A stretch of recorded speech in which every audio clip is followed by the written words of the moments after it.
د تحصیل مندړ ناوګی کلي سره تعلق لرونکي بشیر احمد استاد د 42 کاله ملازمت پوره کېدو وروسته په 60 ساله ریټایرډ شو.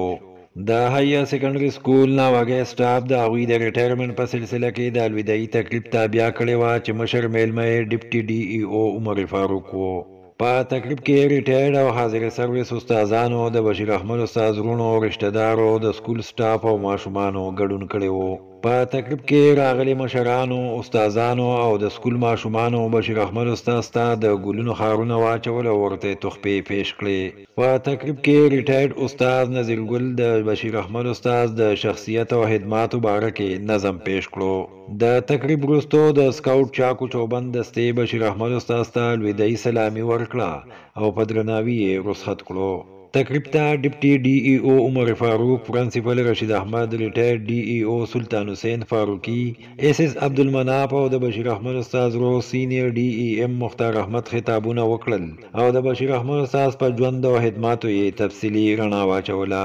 مقررینو وویل چې بشیر احمد استاد یوازې د استاد نه و بلکې هغه یو ښه منتظم، ښه سکاوټ لیډر او مهمان نواز هم و. هغوی وویل چې نن د تعلیم محکمه د یو ښه استاد او منتظم نه محرومه شوه چې کمې به یې چېرته هم پوره نشي. تقریب ته په خپل خطاب کې بشیر احمد استاد وویل چې نن زما لپاره لوی د اعزاز خبره ده چې ما په کوم سکول کې سبق ویلی او چې په کوم سکول کې د نن نه 42 کاله مخکې برتي شوی وم، نن هم د هغه سکول نه ریټایرډ کېږم. هغوی په ښه پروګرام د ټول سکول او شرکاو شکریا ادا کړه او ویې چې زما خدمات به تر مرګه پورې محکمې تعلیم ته حاضر وي. یاد دې وي چې بشیر احمد استاد په کال 1963 کې په ناوګۍ کې پیدا شوی و. په کال 1981 کې په هایر سیکنډري سکول ناوګۍ کې د سی ټي په پوسټ برتي شو او ټول سرویس یې هم په دغه سکول کې پوره کو. بشیر احمد استاد د سکاوټ په مد کې په ټول ملک کې خدمات ترسره کړي او 2 ځله په سرکاري کوټه کې حج دپاره هم تللی. بشیر احمد استاد په ریټایرمنټ نن د تعلیم محکمه د ښه سکاوټ لیډر، ښه استاد او بهترین منتظم نه محرومه شوه. چې چېرته استاد ریټایر شوی دی نو په حجره کې خلک وایي استاد صاحب به مخکې شي درګۍ ته. دی یو ورګرین شخصیت دي. د ده د مرګ نه پس هم د ده اکاونټ جاري دی. ولې د 42 سال ټیچنګ چې کړی دی د قومونه را بیدار کړي دي. د په نسلونو ته سبقونه ویلي دي او زمونږ د استاد شروع څه نه کېږي، لب پہ آتی ہے دعا بن کے تمنا میری، سارے د دعا نه شروع کېږي، پتلو کې دعاګانې کوي. نو دا د ده د آخرت توښه ده. دا نوکري دا د لږ شل روپۍ تنخوا نه ده. دا نوکري چې دا استادي زمونږ دا کېده ده چې دا به موږ په دې کې په آخرت کې ګټه کوو. دا زما ملګري ټول په دې سخت مهم دي. دا داسې هستي وه بشیر استاد صاحب چې یقینا دی یوازې نه په څنګه چې هغه دغه وي ده کې نو ټینشن، په ده کې ټینشن نه، ده په دښمنۍ کې ټینشن نه دی اخیستی او هر یو د دښمن هم ګواه د دې خبرې چې دا بهترین استاد دی. او کله چې د روغ او شو په روغه کې هم دی چې په هر حالت کې صحیح وګوري. زما په سکول کې که ده ته به استاد خبره وکړله، که ما به وکړه، زما د وایس پرنسپل صاحب به ورته وکړله، ده به په هغې باندې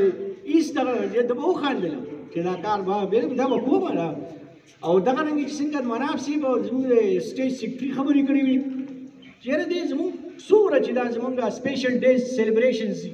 په هغې کې بڑ چڑھ کر حصہ دا اخیستې ده او هغه پروټیسټ او هغه چې د چا خلاف موږ کړل که د انډیا او که د بل چا او که د بل چا او د کشمیر په حواله سره په هغې کې دی مخ وړاندې تللی او لیډینګ یې کړی دی. که دلته زموږ سپیشل ډیز د 14 اګست و، که 23 مارچ و، که 9 نومبر و، په هغې کې هغه د ده خپله حصه هغه په ځای باندې وه. څنګه چې تاسو ته زما ګران قدر من مشر جناب سلطان حسین صاحب وویل چې دې غاړې ته چې کوم څیزونه تاسو اچولي یا دې وویل نو دا د ده برکات و. زما رور چې زما دپاره رول ماډل دی، د هغوی ژوند، کردار، خدمات د دې علاقې د خلکو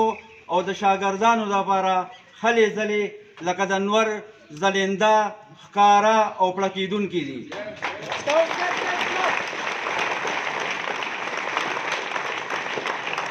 د خپل مشر رور صفات بیانول د هغوی د وړاندې ډېر مشکل کار دی، ولې دا مناسب ګڼم چې د هغوی یو اوږد تعلیمي سفر نن اختتام ته ورسېد. د هغوی د شخصیت بې شماره اړخونه دي، خو په لنډو ټکو دا شاعر خبره ستا د ښایست ګلونه ډېر دي ستا د ښایست ګلونه ډېر دي جولۍ مې تنګه زه به کم کم ټولومه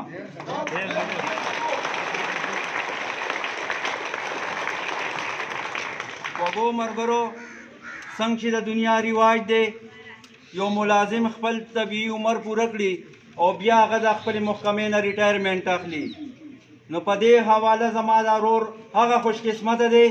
چې د ازمایش او د ابتلا په دې زمانه کې په حیا او په احترام د دې سټیشن نه رخصتېږي د خدای جل شانه او ستاسو د استادانو یوه نړۍ مننه او شکریه نو بچو ځوانانو د بشیر چې نن رخصتي ده او څنګه چې نظیر ګل صاحب ووي چې ګل ورته په مخه ښه وي او بشیر واقعي چې بشیرو نوم یې هم بشیرو خو هغه واقعي چې بشیرو ځکه چې دا دلته خاموشي نو دلته یو ماشوم ولاړ دی هغه وایي چې سکاوټس کلیپس لیټس گو نو دا خلق ماشومان چغې کوي چې هلکه کړپ کړپ لاس وټکوئ دا د هغه کمال دی دا ستاسو نن که هغه موږ پېژنو نن که بشیر موږ په حیثیت استاد پیژنو نو د هر یو شاګرد په غاړه کې سور رومال غوټه کړی دی زمونږ د ګران استاد محترم بشیر احمد صاحب د ریټایرمنټ ورځ ده او د ده دپاره به دا شعر ویم یقینا چې دا یو داسې مشر دی چې که موږ ډېره ترخه خبره هم کړله موږ د بچو په ځای نو مناب صاحب وبشي د تاسو نه پوهېږئ وبشي وروسته موږ حقیقت ته چې ومنله چې استاد صاحب ټیک وي موږ په غلطه وو د ده په لاس کې ما لخته بریتونه سکول کې زه 8 کاله پاتې شوم ما لخته یا سزا راته په کتاب کې نه رالیدلې دا هم د ده ګریټنس دی بله خبره چې دا بهترین منتظم دی په دې حوالې که زمونږ چې کوم نیشنل ډیز دي یا اویرنس واک سو پای کې به دی بالکل پټاپ وو که کشمیر ډے وه که هغه انټي کرپشن واک وو که هغه 14 اګست وو نو په هر ځای کې به دی د ټولو نه مخکې وو دا د یو بهترینه کوالټي ده او دا د صبر یو غرو د صبر یو مینارو زه دته خراج تحسین پیش کوم ما خپل پانی عمر 2 کاله نظر ګل ماما چې کوم دی نو ورته زما هغه سټوډنټ لایف چې کوم دی نو هم پکې ایډ کو هغې سره 8 کاله ما د دې سکول کې دلته ستاسو په رهنمایۍ کې او ملګرتیا کې تېر کړل تر دې چې نن هغه ورځ هم راغله کومه چې زما د سرکاري ملازمت آخري ورځ ګڼل زه چې هم یم ستاسو په وړاندې یم یو کمزوری بنده او بشر یم او چې زه په خپل تدریسي کیریر باندې نظر اچوم نو ماته پکې ښه او بد دواړه په ډاګه ښکاري که چېرې احتیاط او توجه سره مې محنت کړې وي نو ممکن وه چې دا بد به مې هم په ښو کې بدل کړي لیکن زه د